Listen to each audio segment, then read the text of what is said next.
Welcome to the intersection of technology, cybersecurity, and society. Welcome to ITSPMagazine Podcast Radio.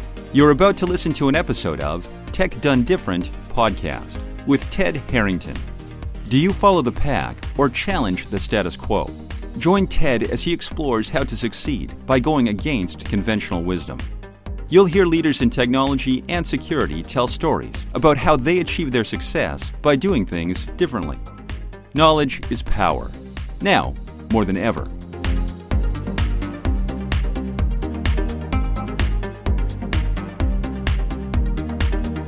Welcome, everybody, to another episode of Tech Done Different. I am your host, Ted Harrington, and with me is my very special co-host, Ben Schmerler. Ben, what's going on, man? Hey, Ted. Thanks for having me, as always.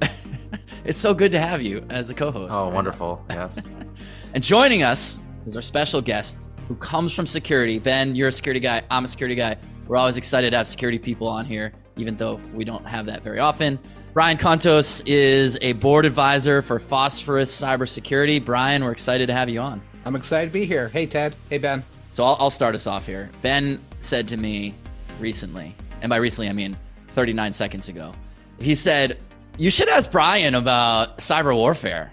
And I told Ben to shut up so I could hit record so we can start, because I really want to ask you about this. So, Brian, let's just start right there. Can you tell us about your background in cyber warfare? Yeah. So I guess a little bit in general, my background in cyber. I've been in cyber for about 25 years.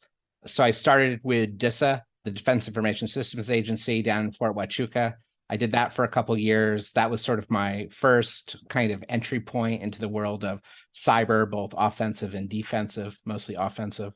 After that, I moved down to Brazil. I worked for Bell Labs for a couple of years.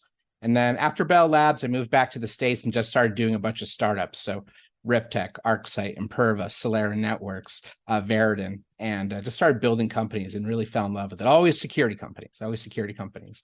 During that path, I met some really interesting people. Some that I had relationships with from back in my days with DISA kind of popped up again later in the startup world. And I wrote a book on physical and logical security convergence with the former deputy director of the NSA, Bill Kroll. So a very thick book, could stop a low caliber bullet, very, very verbose. And it was sort of touching on the points of, you've got logical security, network security, firewalls, IPS endpoint, but you've also got physical security, things like door locks, security cameras, biometrics, and kind of how to merge those two worlds. And then a few years ago, I actually did a cyber war documentary with General Michael Hayden, so former head of the CIA and former head of the NSA, and that was Five Eyes, and that was all about cyber warfare.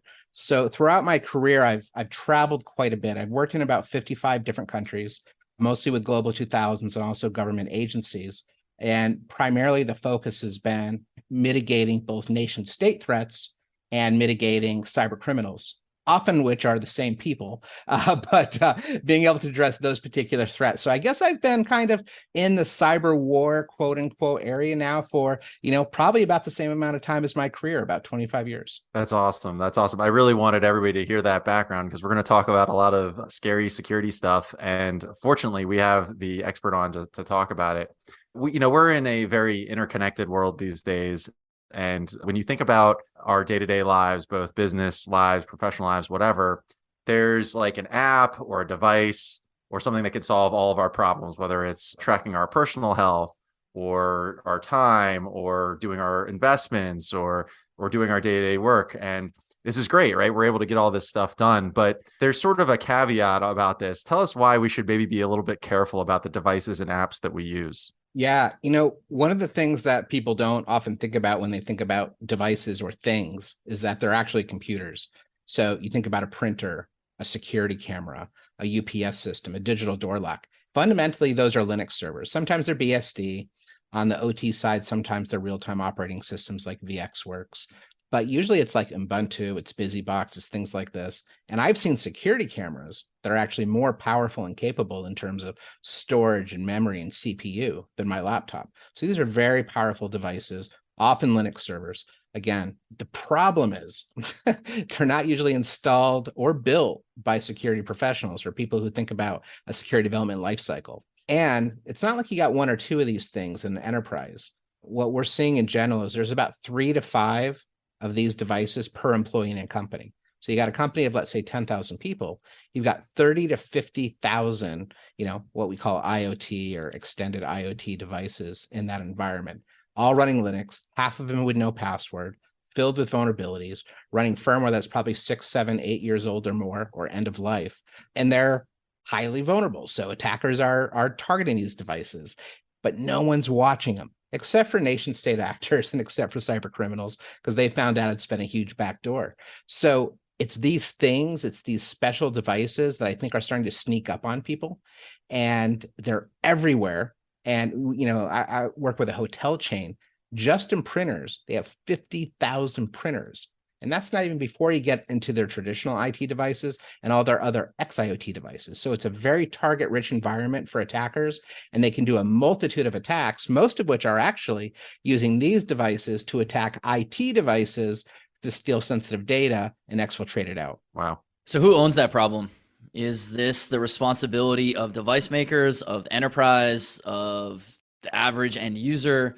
And if it's a shared model, how do we solve it? Yeah, so remember the end of Spider-Man when all the Spider-Man were pointing at each other saying who's who's the real Spider-Man? That's kind of what it's like. I'll give you an example. We went to this one company.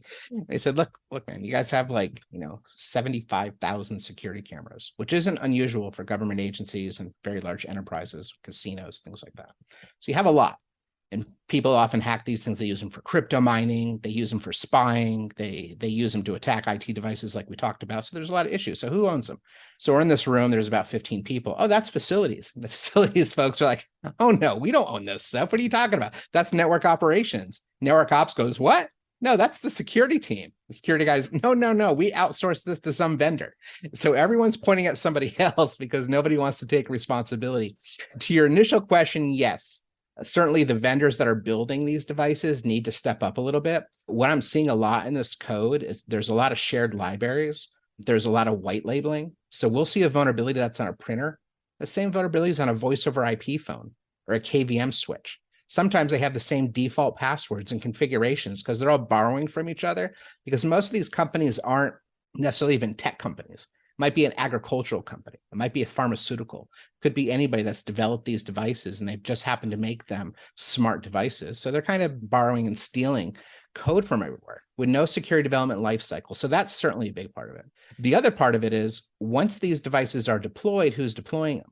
Usually somebody shows up with a truck, a box full of cameras, and a drill, and they mount these things and then they drive off and they're done. They're not thinking about your security. They're not thinking about integration with your SIM or your ticketing system or anything like that. They just, if it's doing video, it's doing its job.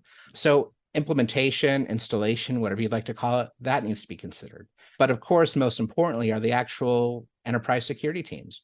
Just like they're focused on network security and data security and endpoint security and cloud security, xIoT or extended Internet of Things becomes another layer that they need to consider. Because again, at the end of the day, these are just little Linux servers that no one's watching that are completely insecure running around their environment. So the security team at the end of the day needs to treat these like critical assets and being able to kind of be that backstop, if you will, for security for those devices. That's really interesting. I want to get back to something you talked about with some of these threat actors, the people and organizations that are doing stuff. I think a lot of people think about black hoodie guy, Mr. Robot or something, some guy who's really nerdy who likes to hack away at things.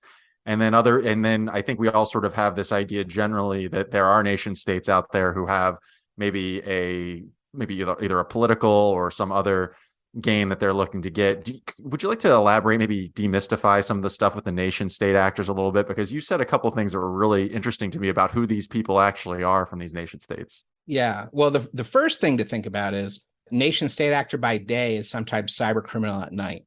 And that's because these folks have safe harbor. And what I mean by that, and probably the easiest way to kind of think about this is think of the Pirates of the Caribbean, not Johnny Depp, but the real pirates in the ride, you mean? Oh, no. Okay. Yeah. Got it. Okay. I can only think of Johnny Depp right now. Like, what else is there? Now you said Johnny Depp. I can't not think of it. Yeah, so that's all there is. So these pirates would hang out in the Caribbean and do pirate stuff, I guess, bury treasure, make maps, train parrots, whatever pirates like to do. And the local government said, look, you can do all your pirate stuff. That's cool. We'll give you safe harbor. No one's going to arrest you here. You're going to be fine. But every once in a while, the Spanish are going to come by. They're going to come by with some chips. We'd like you to go out there, blow them up. That would be great. Just keep them away from us. And they had a deal. So we see this today with cyber criminal organizations where they say, look, do all the cyber criminal stuff you want. You guys want to do phishing. You guys want to do malware distribution, DDoS for hire, whatever. Great. Don't do it in our country. Don't do it to our allies, but do it wherever you want. We're not going to do anything to you. But occasionally we're going to call upon you to do something that might be not financially beneficial to you. It might be a politically motivated attack. It might be information gathering. It might be sabotage. It might be something else. We'd like your assistance. So we're seeing a lot of that. It's very Vito Corleone. One day Right? I'm going to ask a favor of you. I got a favor. You won't be able to refuse this deal.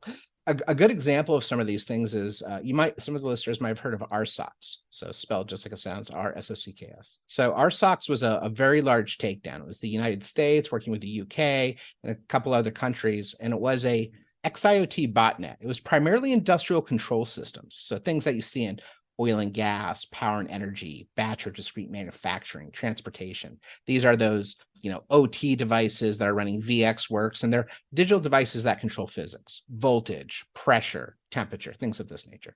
A little bit of what we call enterprise IoT, printers and cameras, and a little bit of network gear, switches, load balancers, network attached storage. But the great majority were these SCADA devices. And they weren't attacking these things to blow anything up. They weren't trying to commit sabotage. They weren't even trying to steal anything. These were just devices that they were able to connect to. They were audacious enough to be online. They were able to infect with some malware. They had command and control capabilities, and they basically added into a botnet. Now, in this case, this botnet was so effective and so powerful, it was being run out of Russia, by the way, by Russian cyber criminals, that they said, well, we're going to start renting this out. So they were renting it out for about $30 a day. And you can use it for whatever you want. Black hat search engine optimization, DDoS, phishing scams, whatever you'd like. But if you want to pay $100 a day, you actually got 24/7 online technical support. So they ran this like a business because it was a business, because the people behind it aren't, that Hollywood idea of the black hoodie drinking Jolt Cola and playing first-person shooter games in his mom's basement, right? That's just not what it is. These are real businesses. A lot of these people have, masters or PhDs in computer science or economics and things of this nature. They run it like a real business. They're very powerful.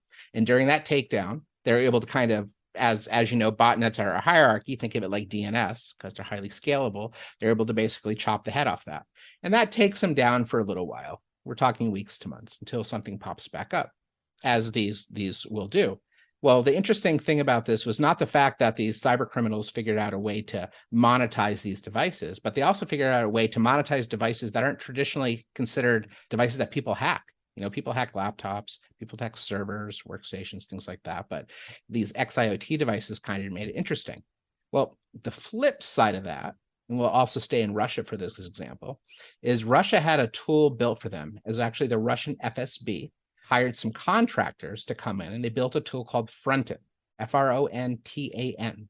And this was a tool specifically designed to find xIoT devices, compromise xIoT devices, control those devices, and use them for a bevy of reasons, most of which is usually intellectual property theft. Well, unfortunately for the Russian FSB, Frontan got stolen by the Digital Revolution hacking group and got released to the world. So if you go to your favorite torrents today, you can probably find a military-grade, nation-state funded xIoT hacking tool that's extremely powerful.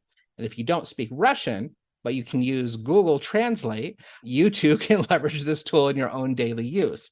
So the interesting thing is the people behind the design and the usage of Frontan and the people that are involved in some of these botnets and takedowns, there's a Venn diagram. There's a lot of shared individuals within those organizations. So again, the line between nation state actor and cyber criminals often very blurred. You're bringing up a lot about the market conditions around what cyber security is and the opposite of security, the hacking, the bad type of hacking side. So let me ask you about that. So like one of the things that I learned about over the last, I don't know, year or two or whatever, is this really fascinating aspect of how different ransomware gangs actually have like ratings, like Yelp ratings, in terms of like, yes, this group is most likely to actually give you back your stuff if you pay the ransom.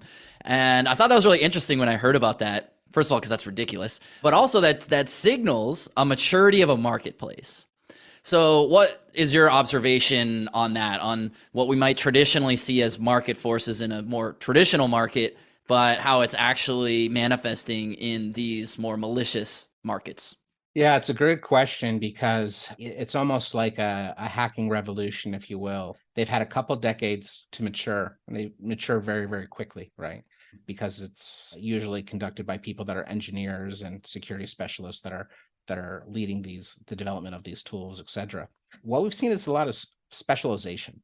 So you might be really, really good at making fake credit cards and doing carding activity. And you've got a bunch of machines and you can do that. And somebody else is great with identities. Somebody else is really, really great at creating ransomware and writing malware.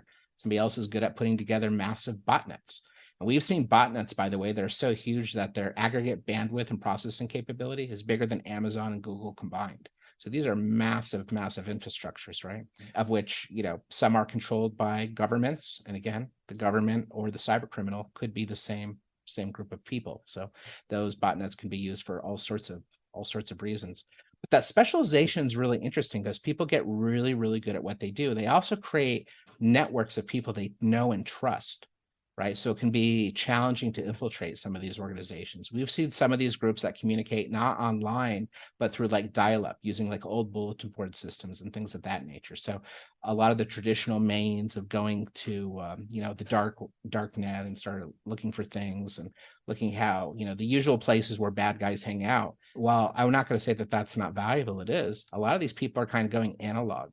Because if they go back in time 25, 30 years, it's hard to use conventional means in order to track them. So that's really interesting. We're seeing a little bit of maturation in how they're doing that. We're also seeing a little bit of compression in terms of the number of people that are involved in this, where you might have had, thousands and thousands of people creating this really specific malware. Now maybe you only have hundreds and hundreds of people doing it, but the people that are doing it are getting really good.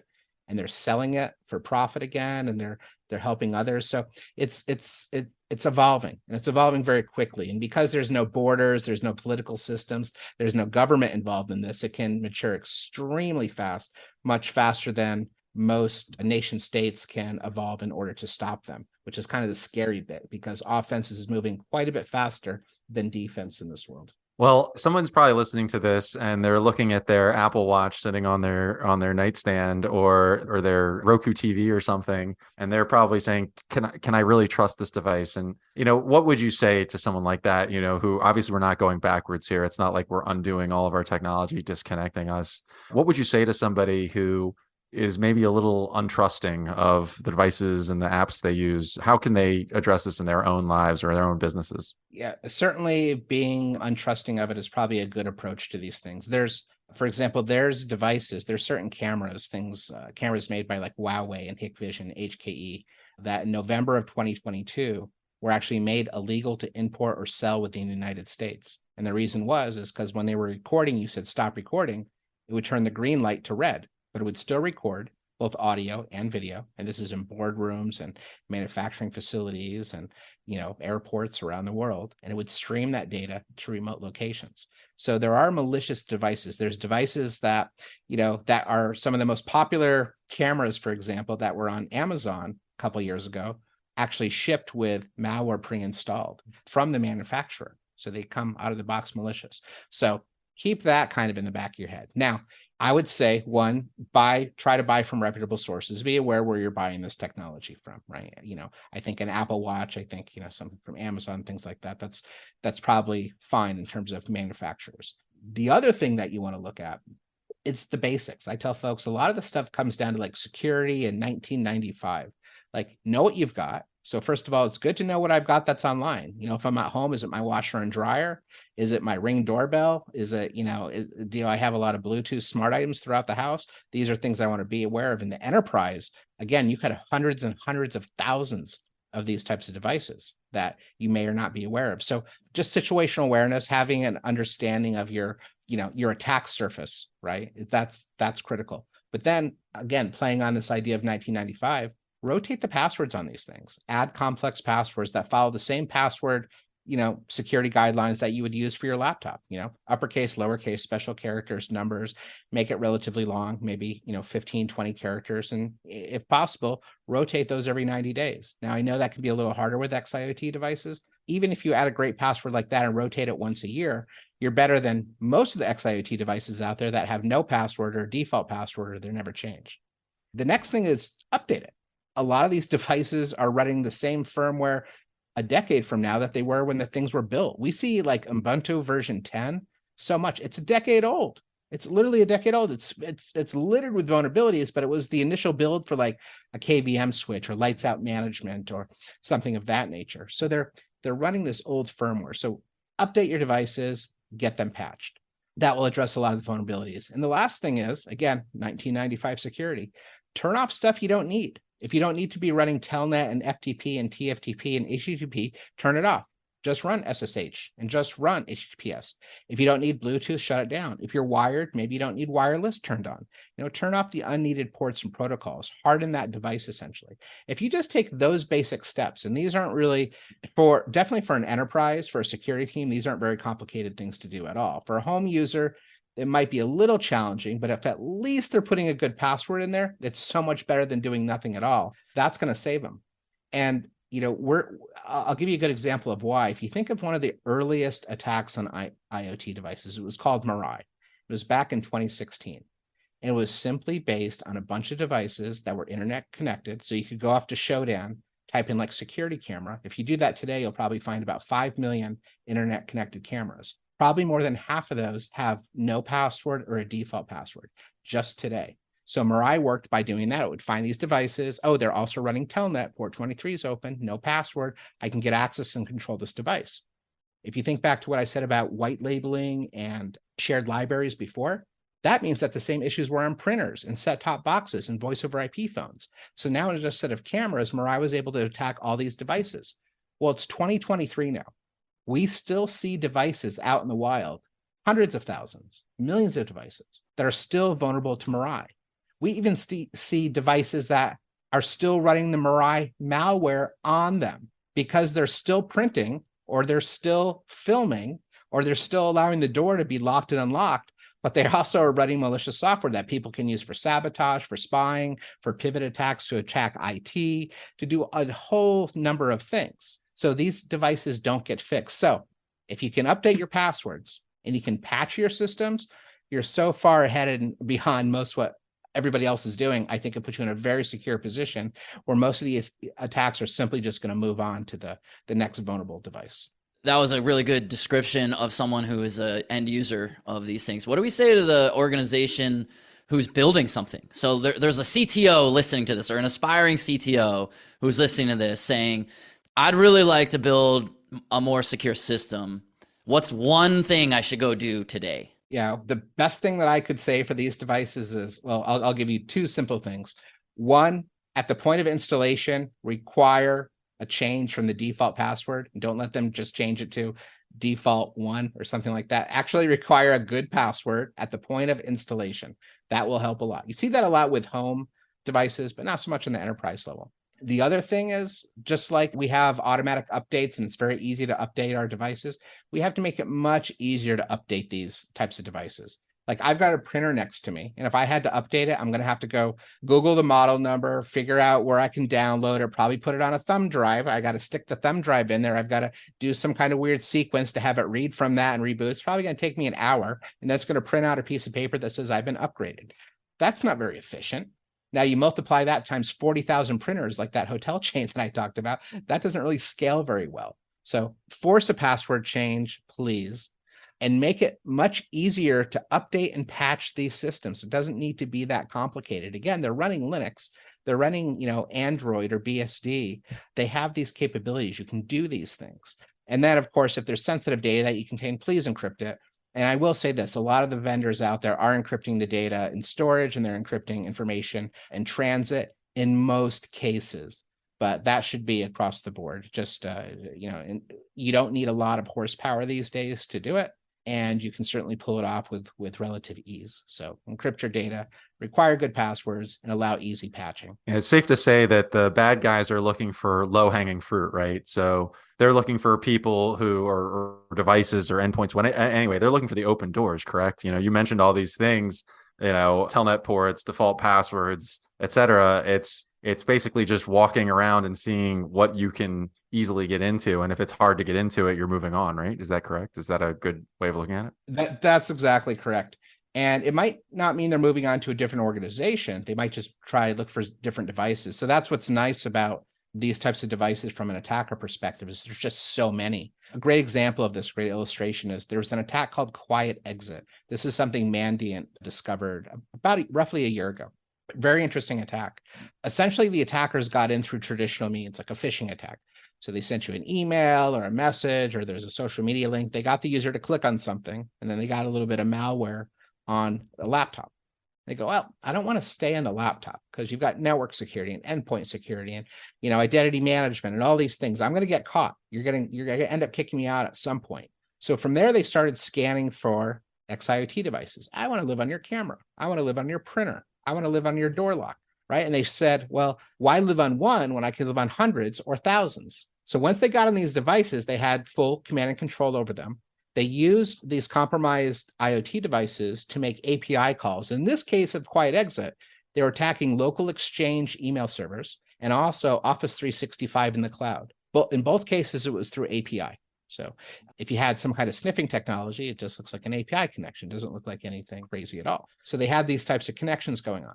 Once they pulled off information, they centralized it within those IoT devices and streamed it back off. Usually they exfiltrated it over some like reverse SSH tunnel, Cozy Bear, something of this nature, where they're just going to send it out over port 22. So they got in through IT, they pivoted to IoT, then they attacked IT and cloud assets, stole the sensitive data, and pulled it off. Here's the really scary part. In almost every case, nobody discovered Quiet Exit for 18 to 24 months. So for up to 2 years, people were accessing every email and attachment and other servers within the environment, not from one, not from 100, but from thousands of compromised devices. That's really, really hard to get off after the case, right? First of all, you got to figure out exactly what was compromised, what was stolen. It's going to take a long time, and they'll probably never really know the extent of the damage that was caused. And it's going to be a long process to make sure those devices that they have already within their environment are actually still secure. And there isn't some little bit lingering on some KVM switch or some UPS system out there. And I'd like to say it's hard for a lot of these things to operate, but I'll just throw one crazy little factoid out there because I mentioned UPS. If I say uninterrupted power supply system, UPS to you guys, what's one of the top vendors that you think of? Who do you think of when you think of UPS? APC. APC is the number one vendor. So if you go to like Shodan and you say, show me how many UPSs are out there, just the ones that are internet connected. And again, most attacks aren't directly from the internet. It's a pivot attack like we talked about in Quiet Exit. But if you do a Shodan UPS, I bet you, I don't have it in front of me, I bet somewhere between 10 and 15,000 UPS systems, okay? Some of those are honeypots. So let's just say there's 9,000. What's the use case for having a UPS exposed to the internet? Probably there isn't one. It's probably a mistake. So you've got these exposed UPS systems. If you Google default password for a UPS APC, your listeners can do this right now, you'll see the default password for a UPS APC system is APC with a password of APC, all lowercase. And all the time I've been doing this, I've never found a UPS APC system that was not running the default username and password APC. So stepping back, we've got roughly 9,000 devices that you can find on Shodan today. And they're probably, those UPS systems are there because something very critical is plugged into it that you can access with the default username and password. That's sad. It's not even hacking at that point. You're it's just not hacking at all. No need to hack. Valid credentials. Yeah. So it's using Google. Yeah. That's it. And Shodan. That is a lot of hacking, I guess, using Google. Well, Brian, it's been awesome chatting with you. Thanks for making some time with us today. Is there any last parting wisdom you want to leave our audience with as our time comes to a close? Yeah. Well, thank you, Ted. And thank you, Ben, for having me. I guess the last part is, look, the genie's out of the bottle for these types of devices. It's not like we're going to get rid of them. It's just the way of the world. I would have liked to have said that, boy, we learned a lot from IT security over the last 2 decades, so we didn't make the same mistakes when it comes to this new world of xIoT. But the sad fact is, if you think about servers in the cloud, there's about 15 million. I'm not talking to virtual machines. I know that's a lot more, but about 15 million physical devices. You think of desktops and things with keyboards, traditional computers, they're about 5 billion. You think about xIoT, there's about 50 billion. So it's it's multiple orders of magnitude larger than anything else we've ever had, but we're addressing it with the security concepts and building it with what we did back in the early to mid 1990s. So if you're a large organization or mid-sized organization where you think you might have thousands or tens of thousands, and again, on average, there's about 3 to 5 per employee, please take the time to, at minimum, figure out what you've got. Get some situational awareness, do some discovery, actually figure out what devices I have, then look at the gaps. And you're going to find that a lot of them have default passwords and old firmware. These are things you can fix. This isn't nuclear science here. We're saying, let's put some good credentials on there. If we can, let's integrate it with a PAM tool like a HashiCorp, Thycotic, CyberArk. Let's update, let's patch, let's take care of these and treat them as what they are, which are Linux servers in most cases. So it's a solvable problem. It just requires a little bit of thinking about it, because I don't think most organizations have had this front and center. And that's, of course, what the cyber criminals and the nation states are counting on. Russia would not have had front end built if they thought it was only going to be applicable to 1 or 2 companies. They spent all that time and money building it because they knew pretty much everybody in the world could be hit with this, and then they would have the advantage. Love it. Brian, you're the man. Thanks for being with us today. Thanks, guys. I appreciate it. Thanks, Brian. All right. Well, we'll catch you later, Brian. All right. Take care, guys. Bye-bye. So Ben, what'd you think? Brian's a super interesting guy to talk to. You know, we're security guys. We always love talking security with people. I am fascinated by his background in cyber warfare. Security is one of those things where I don't think a lot of people realize that a lot of the outcomes are sort of in their hands. Brian talked a lot about awareness, knowing what you have, knowing how it's been set up, why it's been set up that way, the things it does, the things it doesn't do, et cetera. And I think the average person, not just the average person, but the average business even, needs to start thinking about what the roles are of things and not just say it works, let's move on, everything is fine, let's bury our heads in the sand and assume it's safe. We don't know what's going on with these systems, and we have to sort of operate from a point of skepticism. It's not to say that we abandon them, but we should have some sense of the fact that we can't control everything about them. We feel that way about cars. You know, we feel that way about other things that have risk in our lives. We should probably also be thinking that way about our technology. Ben, I learned a new metaphor today. Oh? The Pirates of the Caribbean metaphor. First of all, I didn't even know that was like the Pirates of the Caribbean had that relationship with the governments of the Caribbean or whoever it was with. So I learned that. So I had a history lesson today. Okay. And then I learned this new metaphor about Pirates of the Caribbean.